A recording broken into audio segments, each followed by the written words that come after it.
The movie opens with an introduction to Jack Delroy, a man who hosts a popular late-night talk show called Night Owls. After what looks like an intense introduction, the host steps into the studio and thanks his audience in hopes of taking the show far. He says that he hopes this first show would give way to many more to come. The show competes with The Tonight Show starring Johnny Carson in terms of ratings. He jokes during his first show, saying how he is sure his parents are sitting in front of the TV back at home, watching Johnny Carson. Due to his connections in the television industry, Jack frequently visits The Grove, an exclusive California summer camp for the rich and influential. In 1976, Jack's life took a tragic turn when his wife, Madeline, a non-smoker, was diagnosed with terminal lung cancer.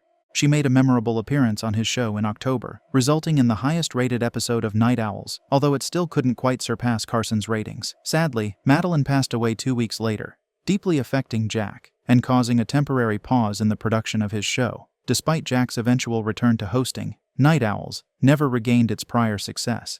Desperate to boost his ratings, Jack decided to host a special episode centered around occultism on Halloween night in 1977, broadcasting it from the show's Manhattan studio. It is then revealed that what we are about to witness is none other than the recently discovered master tape of that night's broadcast, along with never-before-seen behind-the-scenes footage of the late night with the devil. The tape begins with a mention of the sponsors who happen to be the Cavendish Group of companies. It then officially starts from the UBC's studios from New York City, with Jack Delroy. The episode's special guests include psychic Chris Dow, former magician and skeptic Carmichael the Conjurer, parapsychologist author June Ross Mitchell with her subject Lily, Miss Cleo James with her music, and the annual Halloween costume parade.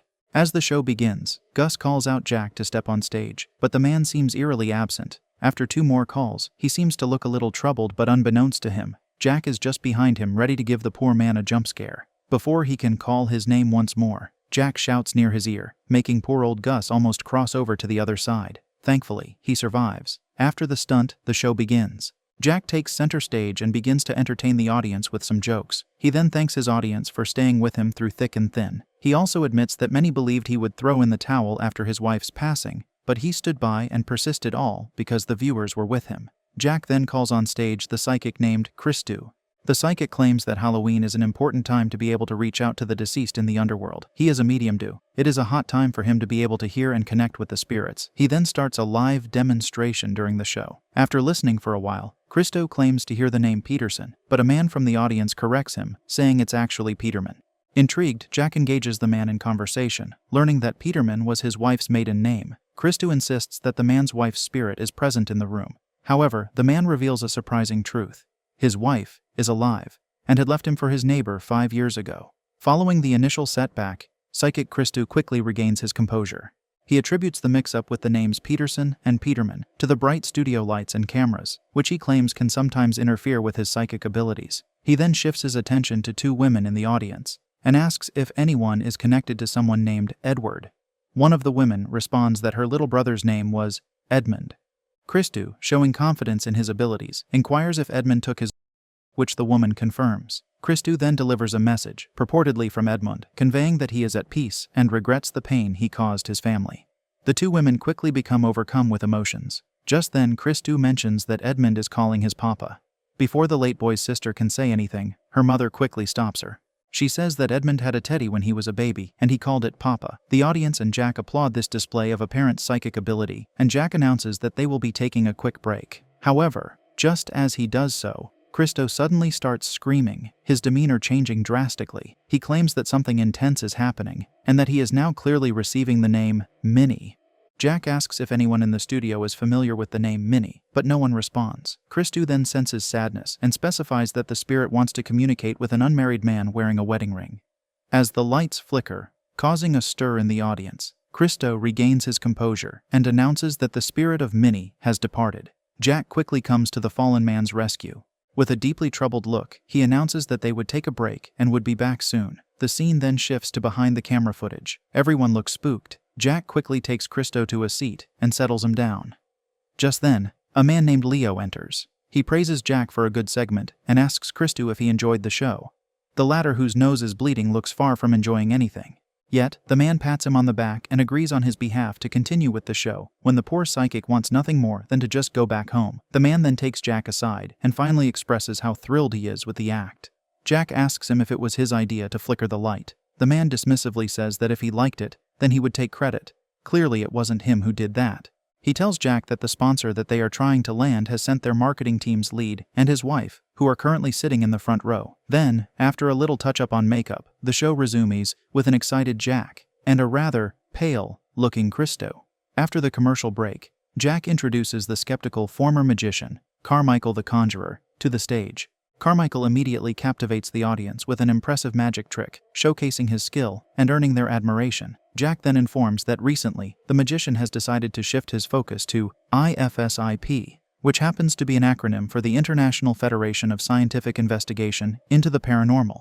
Carmichael then expresses his firm skepticism about the paranormal and psychics, believing that scientific explanations exist for all seemingly supernatural phenomena. Carmichael offers a reward of $100,000 to anyone who can provide undeniable proof of paranormal claims. Jack prompts Carmichael to share his interpretation of Christo's readings, to which Carmichael responds by dismissing them as tricks employed by a skilled performer. He traces these tricks back to biblical times and suggests that Christo's hits were mere coincidences among numerous misses. Jack counters by bringing up Christo's connection with Edmund's spirit, but Carmichael remains unconvinced, comparing it to a broken clock being right twice a day. The exchange escalates when Christo, furious, throws water in Carmichael's face and attempts to leave the stage. However, Jack intervenes and urges Christo to return, revealing that they haven't discussed the final reading, which Jack believes was intended for him.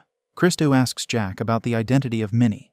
Jack shares that Minnie was the nickname he gave to his late wife Madeline, and that he is the unmarried man wearing a wedding ring. Christo may have genuinely connected with Jack's late wife's spirit. Carmichael, maintaining his skepticism, challenges Christo to summon the spirit of Jack's deceased wife and offers a substantial reward of $500,000. However, Christo suddenly collapses and vomits a black liquid onto Carmichael, shocking everyone in the studio. Backstage footage shows Christo's rapid deterioration as he is rushed to his dressing room for medical attention. Carmichael remains unconvinced, suggesting that Jack may have provided Christo with his wife's nickname to boost the show's ratings.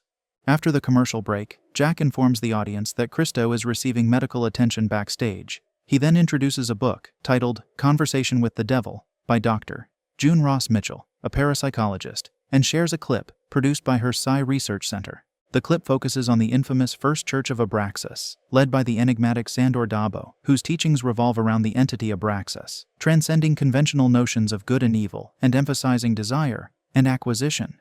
The FBI investigates the cult for various crimes, including kidnapping and illegal firearms possession, with disturbing allegations of breeding children for human sacrifices. Dabo claims that witnessing these rituals binds one to serve the demon Abraxas and perform his earthly biddings. The situation escalated in August 1974, when federal agencies besieged the house, leading to a 3-day standoff. Ultimately, Dabo instructs his followers to douse themselves and the premises with gasoline. Amid the smoldering ruins, a terrified 10-year-old girl named Lily is found, with fragmented memories of her time in the house. Was Lily's survival part of Dabo's sinister plan, or was it mere luck? With Lily exhibiting strange behavior, the FBI seeks the expertise of June's research center. A strong connection forms between Lily and June during their first session, and they are able to make contact with a demonic presence. June asks if she is speaking with the demon, and her question is met with a scream in a demonic voice, suggesting a presence within Lily. The video concludes, and the scene shifts back to the studio where we see Jack welcome the doctor and her test subject Lily onto the stage. They stand up and clap as the doctor enters. However, Lily isn't with her. Only after she greets Jack and tells the girl to come in that she comes. The way she enters and looks everyone right in the eye is what creeps most of the people out. Jack goes to greet her and shakes her hand. She returns the handshake with a little force that makes the man almost flinch in pain. After the greetings, the party sits down to have a chat. Jack thanks the duo for coming to his show, and Lily also eerily thanks him for joining them too. She looks directly at the camera and talks in an uncanny manner. The atmosphere turns tense when she mentions Jack's wife. She tells him that she heard about his wife and how lonely it must be, but he would get through this. Hearing such wise and reassuring words from the little girl, Jack is awestruck. She also tells him not to worry, as he is going to be famous very soon. The uneasy Jack brushes off the ominous undertone of this comment and thanks her. During a commercial break, Lily keeps acting strange. She keeps asking Jack which camera to look at, and if she looks pretty. Before the man gets even more uncomfortable, June asks him to come with her. Jack exclaims how weird the kid is, and follows June. The woman tells him that she is second-guessing her decision to come here, and that Lily is becoming more and more unpredictable. She confides in Jack that Lily recently entered a fugue state, and mentioned his name, indicating a possible connection or recollection. She cautions against invoking the demon on live television due to potential risks. She is scared for his safety, but Jack doesn't see the danger. Instead, he sees opportunity. He tells June that it is all right, and she shouldn't be getting cold feet now. Just then, as the two start getting a little too intimate, Leo arrives. June, startled by the intruder, immediately leaves. The man looks at the tense atmosphere and asks Jack if everything is okay. He says that it is, and even if it is not, he is handling it. However, tragedy strikes as Leo informs Jack that Christo has passed away from internal hemorrhaging on the way to the hospital. A startled Jack makes him promise not to let Gus know about it, since he is easily scared. Meanwhile, a scared Gus keeps moving after the camera staff, asking about the lights that flickered off and other unusual activities, but they have no answer since they didn't see anything on the camera. On the other hand, Carmichael goes in the audience towards the two women and asks them questions to sate his curiosity and prove that there is nothing as psychics and mediums. After the break, Jack engages in a conversation with June about parapsychology and her work studying phenomena that traditional science struggles to explain. Over the past 3 years, June has combined age regression therapy with a study of ancient satanic rituals to understand Lily's experiences and the nature of the demon within her. Jack inquires if the demon is Abraxas, to which June responds that it is likely one of the minor deities said to serve Abraxas. Lily reveals that she calls the demon within her Mr. Wriggles, because of the way he wriggles his way into her head and wriggles his way out. She shares June's belief that everyone has a demon inside them, but controlling them is difficult. All of a sudden, strange occurrences begin to happen in the studio, causing it to shake. The sound devices play on their own and turn into demonic high-pitched sounds. Jack shouts towards Gus to go and turn it off. However, as Gus goes towards his sound station, he gets electric shocks and is unable to turn the damn thing off. The glasses on the table burst and everybody freaks out. Seeing the situation, the only person who doesn't seem particularly scared, Carmichael, rushes to the station and pulls out the main wire. Everything shuts down at once. Carmichael attributes it to technical feedback, but Lily insists that it is the work of Mr. Wriggles. Jack asks if Mr. Wriggles is present in the studio, and if possible can they invite him over as a guest. June reluctantly agrees to attempt a brief demonstration of a summoning, provided they can maintain a controlled environment with the cooperation of the crew and audience. During the commercial break, Jack sees this as an opportunity for June to prove skeptics like Carmichael wrong. However, June is visibly upset with him. She calls him a traitor and says how he ambushed him on stage with the audience. Due to it, she was unable to refuse and ended up agreeing. Then, Gus asks Jack to come with him. He warns Jack that he is meddling with forces he doesn't understand. Jack asserts that he is doing all this to save their show and gives Gus permission to leave if they successfully conjure a demonic presence. Gus, aware of the incident with Christo, pleads with Jack to stop before something terrible happens. On the other hand, a disturbed June is prepping Lily for the upcoming possession. Lily doesn't seem nervous at all. She eerily is happy as if it is what she wanted from the beginning. After the break, Jack says that without any further ado they will begin the demonstration. The camera pans to a bound Lily and Dr. June, who addresses the viewers, cautioning them about the potential manifestations of the entity and explaining that its entry into their world is solely dependent on Lily. She urges everyone to remain calm regardless of what they see or experience. June begins the summoning process, instructing Lily to close her eyes and allow herself to fall asleep. Lily complies, but as June attempts to communicate with Mr. Wriggles, Lily starts exhibiting erratic behavior, moving her chair strangely. In a demonic voice, Lily tells June that she knows who he is, indicating that the girl is finally possessed. Lily, now possessed, turns to the audience and asks who they are. June tries to explain to the entity that they have summoned it to understand its purpose. However, the demon claims to recognize Jack, stating that they have a long history and have met among tall trees. The entity also reveals that it knows about Jack's late wife's demise and hints at a relationship between Jack and June. She begins saying explicit and suggestive words and cautioning June that she should know better after what happened with his wife. Furious at the demon's personal attacks, June slaps Lily in an attempt to bring her back to her senses, but the demon tries to attack her. June recites a spell and shows the demon a charm to ward it off, but the demon only laughs and repeats her words. It then turns to Jack, questioning how he could let certain events unfold. Strange occurrences continue in the studio, and Lily briefly levitates in her chair before it falls back to the ground. June apologizes to Lily for putting her in such a position, and Jack asks the viewers if they have ever witnessed anything like what just transpired. The skeptical Carmichael attributes the events to hypnosis and stage tricks, and Jack assures him that he will have a chance to share his theories, but for now, he needs to shut his trap. During the break, Jack takes June aside and tries to seduce the poor woman into continuing with the show.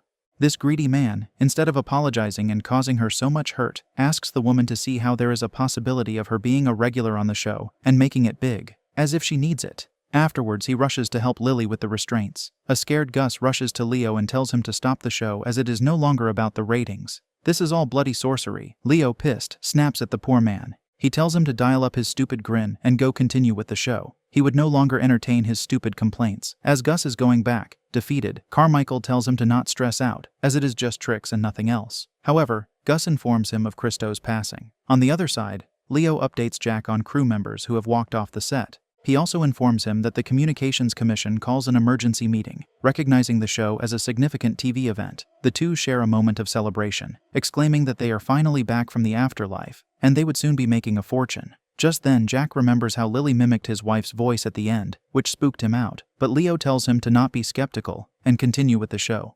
Finally, the break time is over, and they are back on live. Jack Carmichael asserts that Lily is not possessed, but rather under hypnosis, claiming that June manipulated her. Jack challenges Carmichael to explain the physical changes and voice alterations, accusing him of being a self-righteous skeptic, unwilling to consider the possibility of the supernatural. Carmichael expresses his desire to prove his theory, and selects Gus as a volunteer for a hypnosis demonstration. He uses a watch to hypnotize Gus, and then prompts him to share his fear of worms. Carmichael then suggests that Gus's neck is bleeding, and to everyone's horror, Gus discovers what appear to be worms emerging from his skin. Panicked, Gus tears at his stomach, convinced that worms are crawling inside him. The audience and Jack are astonished by the unexpected events, and Carmichael attempts to snap Gus out of the hypnosis, but initially fails. Lily laughs at Gus's behavior, and to everyone's horror, a huge worm bursts out of Gus's eye. Carmichael eventually succeeds in snapping everyone out of the hypnotic state, and Gus has no memory of what transpired. Jack asks Carmichael to explain what just happened, and Carmichael reveals that he simply used hypnosis and imagination to create a similar effect, as according to him, June allegedly did. Jack has the videotape rewound to replay the segment, and the playback reveals that Carmichael's demonstration was a shared hallucination experienced by everyone present. There are no worms spilling out of Gus's neck and stomach. He accuses June of lying and using hypnosis on Lily.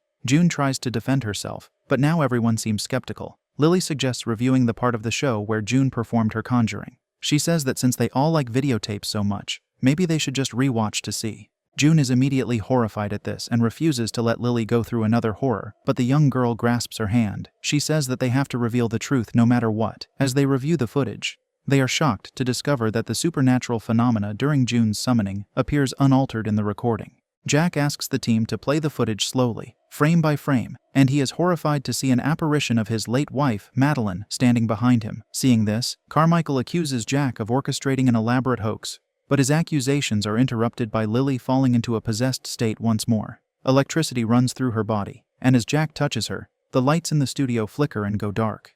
Bolts of lightning connect to Lily's hands, one from the ceiling and another from a nearby monitor. Lily's head splits open and emits a bright light, and she uses her telekinetic powers to take out Gus, lift June into the air, throw Jack away, and split June's neck into two with her pendant necklace. Carmichael, seeing this, immediately bows to the entity in an attempt to save his ass. He says that he is willing to bow down to this evil entity and do his evil bidding.